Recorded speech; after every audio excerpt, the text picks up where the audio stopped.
DXDC RadyoMaN Report. Nadiskubrihan sa National Bureau of Investigation kon NBI 11 ang kadudahang 200 Filipino birth certificates sa Chinese national sa local civil registrar sa Santa Cruz, Davao del Sur. Sa media conference natong July 10, 2024, gibutyag ni Attorney Archie Albao ang Regional Director sa NBI 11 nga sagad nini late registration ug falsified o himo-himo lang ang impormasyon. Matud pa nga pipila sa mga Chinese nga giimbestigahan, posibleng adunay kalambigitan sa illegal nga Philippine offshore gaming operators kon Pogo sa Luzon. Samtang sa samang adlaw gipresenta usab sa NBI 11 ngadto sa media ang naarestong 21 anyos nga Chinese national nga mi-apply og passport sa Department of Foreign Affairs kan DFA gamit ang mga pekeng dokumento. Gitakdang motubang sa kasong falsification of public documents, perjury, violation of New Philippine Passport Act ug concealment of true name ang maong dinakpan,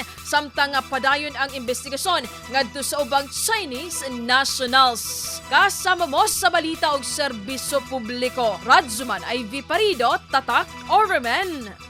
RadyoMaN News, Diretso Balitang Metro Davao.